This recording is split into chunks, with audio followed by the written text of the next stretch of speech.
अस्सलाम वालेकुम स्टूडेंट्स। आज हम बात करेंगे 12 टेंसेस के स्ट्रक्चर के। 12 टेंसेस जो हम पढ़ते हुए आ रहे हैं, असल में ये 3 टेंसेस हैं। हर टेंस के फिर 4 एस्पेक्ट्स हैं, यानी ज़माने। एक ज़माना जो गुज़र चुका, एक ये अभी है और एक आने वाला ज़माना है। तो जो ज़माना गुज़र चुका उसे पास्ट कहते हैं, जो अभी का ज़माना है उसे प्रेजेंट कहते हैं, और जो आने वाला ज़माना है उसे फ्यूचर कहते हैं। फिर हर ज़माने के 4 एस्पेक्ट्स हैं, यानी हर ज़माने को हम 4 तरीक़ों से यूज़ कर सकते हैं। ये जो हम ज़माने को 4 तरीक़ों से यूज़ करते हैं, इसको एस्पेक्ट्स कहते हैं। तो इस प्रेजेंट के 4 एस्पेक्ट्स हैं, यानी प्रेजेंट को हम 4 तरीक़ों से यूज़ कर सकते हैं। What are they? Present simple, present continuous, present perfect, present perfect continuous.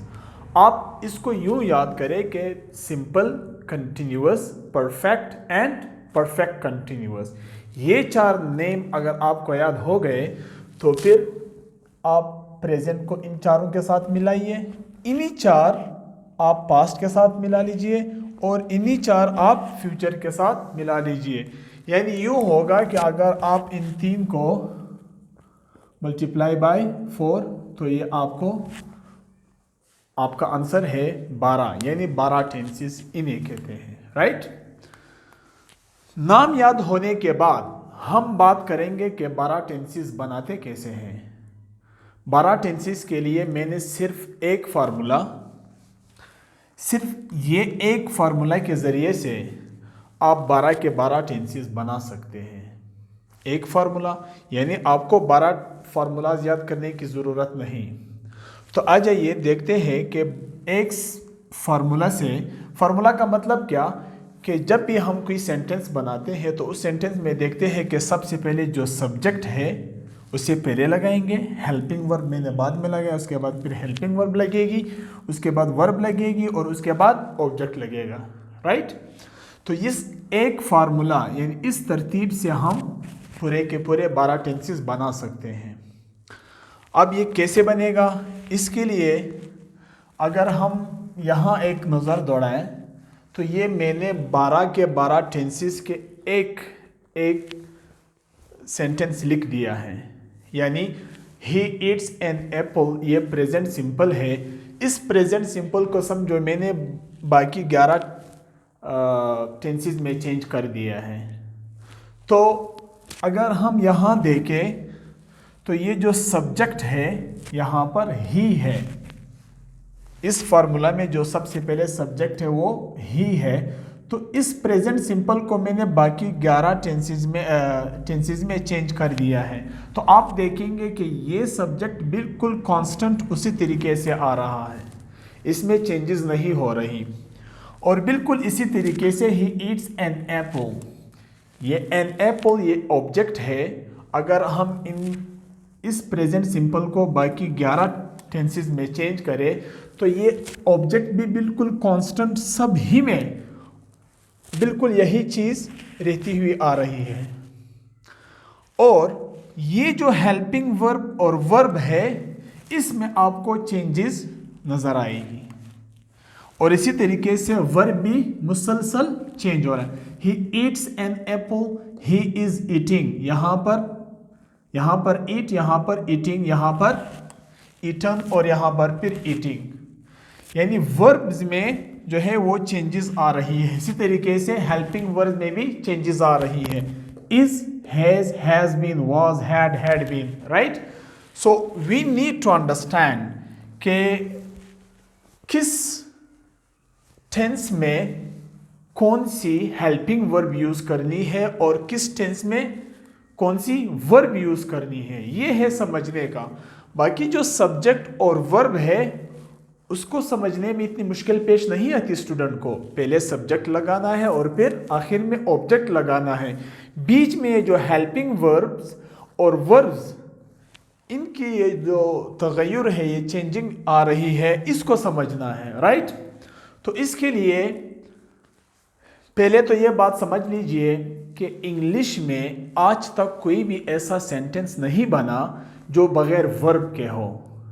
यानी इंग्लिश में हर सेंटेंस में एक वर्ब का होना ज़रूरी है। अगर हम वर्ब को देखें तो वर्ब की हमारे पास 4 शक्लें हैं, 4 फॉर्म्स। बेसिकली 3 फॉर्म है और फर्स्ट फॉर्म के आखिर में एनजी लगाकर उसको एनजी फॉर्म कहे या इसको फोर्थ फॉर्म का नाम दें, राइट। तो हमारे पास टेंसेस है 12, राइट, और फॉर्म्स ऑफ वर्ब्स है 4। देखिए, eat first form, ate second form, eaten third form और ईटिंग फोर्थ फॉर्म। ये जो 4 फॉर्म्स है, जितने भी इंग्लिश के वर्ब्स हैं, हर वर्ब के ये 4 फॉर्म्स आपके सामने होंगे। इससे कोई अलग कोई 5वीं सूरत वर्ब्स की नहीं होती। टेंसेस हमारे पास 12 है और फॉर्म्स ऑफ वर्ब्स हमारे पास 4 हैं। यानी हम ये 4 फॉर्म्स ऑफ वर्ब जो है वो डिवाइड करेंगे 12 पर। तो देखते हैं कि कौन से टेंस में कौन सी वर्ब लगेगी। यहां पर अगर हम देखें first form of the verb, ये मैंने 2 लिखा है, ये 2 टेंसेस में यूज होती है। First form of the verb कौन से 2 टेंसेस में? प्रेजेंट सिंपल और फ्यूचर सिंपल। देखो यहां मैंने फर्स्ट लिखा और यहां पर first form. Second form of the verb यहां पर मैंने 1 लिखा है, यानी ये सिर्फ एक टेंस में यूज होती है। वो कौन सा टेंस है? पास्ट सिंपल में सेकेंड फॉर्म। आप इसको यूं लीजिए कि ये जो first 2 forms of the verbs है, इसने आपका सिंपल वाला एरिया कवर कर लिया। प्रेजेंट सिंपल, पास्ट सिंपल और फ्यूचर सिंपल में आपके ये 2 वर्ब्स आ गए। बाकी हमारे पास रह गए 2 वर्ब्स, 2 फॉर्म्स ऑफ वर्ब्स, और टेंसेस हमारे पास बाकी रहते हैं 9। तो अब 9 टेंसेस है और हमारे पास वर्ब्स 2 है। तो इनमें से ये जो तीसरी फॉर्म्स ऑफ वर्ब है, ये 3 टेंसेस में यूज होती है। वो कौन से हैं? तीनों परफेक्ट में, प्रेजेंट परफेक्ट, पास्ट परफेक्ट और फ्यूचर परफेक्ट में ये third form of verb use होती है। तो अब कितने हो गए? 2 + 2 और 3, ये हो गए 6। आपके 12 में से 6 टेंसेस कवर हो गए। बाकी जो 6 टेंसेस रहते हैं, ये एनजी वाली फॉर्म लगनी है यहाँ पर, जैसे present continuous, present perfect continuous. यानी कंटिन्यूअस नाम की भी कोई चीज़ आप सुने तो वहाँ पर एनजी वाली फॉर्म लगनी है। Present continuous, present perfect continuous, past continuous, past perfect continuous, future continuous, future perfect continuous. तो यहाँ पर ये आपका वर्ब वाला जो इशू आ रहा था, यहाँ पर मैंने कहा था कि सब्जेक्ट और वर्ब को समझने में मुश्किल पेश नहीं आती। यहाँ पर मुसलसल 12 टेंसेस में वर्ब्स चेंज हो रहे, राइट। तो यहाँ पर वर्ब्स का हमने तो समझ लिया। अब कौन सी हेल्पिंग वर्ब लगनी है, तो इसके लिए मैंने ये वाली चार्ट, ये वाला मैंने चार्ट बनाया है। तो इसके लिए ये है कि सिंपल आपके 3 टेंस है, प्रेजेंट सिंपल, पास्ट सिंपल और फ्यूचर सिंपल। प्रेजेंट सिंपल में कोई हेल्पिंग वर्ब नहीं। अच्छा, यहाँ पर एक बात ये भी याद ज़हन में रखिए कि ये वाली जो मैंने 12 टेंसेस की बात की है, ये सिर्फ पॉजिटिव सेंटेंसेस की है, राइट।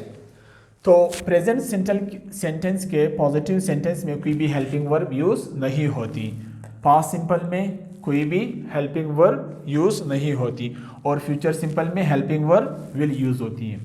इसका आसान तरीका याद करने का ये है कि भाई कौन से टेंस में कौन सी हेल्पिंग वर्ब लगनी है, तो आप यूं याद करें, एस्पेक्ट्स याद करें, simple, continuous, perfect, perfect continuous. तो सिंपल के हेल्पिंग वर्ब कौन से हैं? कोई नहीं, दूसरे में भी कोई नहीं और तीसरे में विल है। यानी पहला नंबर प्रेजेंट का है, दूसरा नंबर पास्ट का है, उसमें भी कोई नहीं, और तीसरा नंबर फ्यूचर का है, उसमें विल है। और दूसरा एस्पेक्ट कौन सा है, वो कंटिन्यूअस का है। तो कंटिन्यूअस के हेल्पिंग वर्ब कौन से हैं, is, am, are, was, were and will be, right. तो पहला नंबर कौन सा है, प्रेजेंट का है, इज, एम, आर, दूसरा नंबर वाज, वर पास्ट का, और तीसरा नंबर फ्यूचर का विल बी। परफेक्ट के हेल्पिंग वर्ब कौन से हैं, यानी परफेक्ट नाम की भी कोई चीज आपको सुनाई दे तो आप कहे कि भाई परफेक्ट की हेल्पिंग वर्ब कौन से, has, have, had and will have. जाहिर बात है, has, have for present, had for past and will have for future. फिर परफेक्ट कंटिन्यूअस के helping verb has been, have been, had been, will have been. Has been, have been for present, had been for past and will have been for future. तो ये आपके आ गए सारे helping verbs. तो subject और verb मुसलसल constant है। ये जो मुश्किल पेश आ रही थी कि कौन से टेंस में कौन सी हेल्पिंग वर्ब यूज होनी है और कौन से टेंस में कौन सी फॉर्म्स ऑफ वर्ब यूज होनी है, इसमें जो मुश्किल पेश आ रही थी वो आपकी हल हो गई। मसलन यहां पर देखें, मैं कहता हूं कि अगर आपसे कोई कहे कि प्रेजेंट सिंपल का टेंस जो है वो पास्ट परफेक्ट में चेंज कीजिएगा। प्रेजेंट सिंपल का क्या है, ही ईट्स एन एप्पल। तो आपने कहा ही तो सब्जेक्ट है और एन एप्पल ऑब्जेक्ट है। अब मैंने ये करना है कि पास्ट परफेक्ट में इन्हें चेंज करना है। तो आपने ये देखना है कि भाई परफेक्ट के लिए वर्ब्स कौन सी थी, थर्ड फॉर्म। तमाम के तमाम तीनों परफेक्ट्स में third form of verb use होनी है। तो थर्ड फॉर्म आपने लगा दी, ईट का थर्ड फॉर्म ईटन है। अब आपने ये सोचना है कि परफेक्ट्स के हेल्पिंग वर्ब कौन से, has, have, had and will have. तो हैड जो है वो क्या है, पास्ट परफेक्ट का की हेल्पिंग वर्ब है। तो आपने क्या, he had eaten an apple. और अगर आपसे कोई कहे कि ये जो प्रेजेंट सिंपल का हेल्पिंग वर्ब, ये वाला जो टेंस है, इसको आप फ्यूचर सिंपल में चेंज करें। अच्छा, सिंपल में कौन सी फॉर्म ऑफ वर्ब यूज होनी है, फर्स्ट फॉर्म, राइट। इसमें फर्स्ट फॉर्म, क्योंकि फर्स्ट फॉर्म दो में यूज होती है, प्रेजेंट सिंपल और फ्यूचर सिंपल।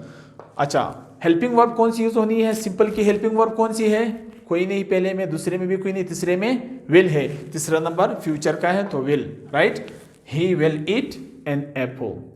और अगर आपसे कोई कहे कि प्रेजेंट सिंपल का जो ये वाला टेंस है इसको आप पास्ट कंटिन्यूअस में चेंज करें, तो आपने सबसे पहले कंटिन्यूअस में तो एनजी वाली फॉर्म लगनी है, fourth form of the verb लगनी है।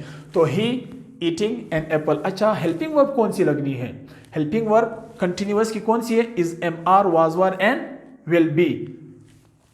वाज, वर पास्ट की लगनी है। So he was eating an apple, he was eating an apple. इस तरीके से आपने हेल्पिंग वर्ब याद रखनी है और फॉर्म्स ऑफ वर्ब याद रखनी है। बाकी सब्जेक्ट और ऑब्जेक्ट में कोई भी परेशानी नहीं, स्टूडेंट को कोई भी परेशानी पेश नहीं आती। अच्छा, प्रेजेंट सिंपल के हवाले से सिर्फ एक बात ध्यान में रखना है कि सब्जेक्ट जो प्रेजेंट सिंपल का है, ये अगर सिंगुलर हो तो आपने आखिर में एस, ई एस या आई ई एस लगाना है, राइट। जैसे एड एस, ई एस और I E S to the verb when the subject is singular except I. अगर यहां पर आई आए तो यहां पर एस या ई एस नहीं लगना, क्योंकि आई जो है वो फर्स्ट पर्सन सिंगुलर है। बाकी आई के अलावा जो भी सिंगुलर आए वहां पर आई आप एस, ई एस और ई एस और आई एस लगा लीजिए, राइट। सो उम्मीद है आपको ये वीडियो पसंद आई होगी। इंशाल्लाह मज़ीद वीडियो के लिए भी हमारे चैनल सब्सक्राइब कीजिए। आपको इस तरीके से इंशाल्लाह अच्छी वीडियोस देखने को मिलेंगी। अस्सलाम वालेकुम।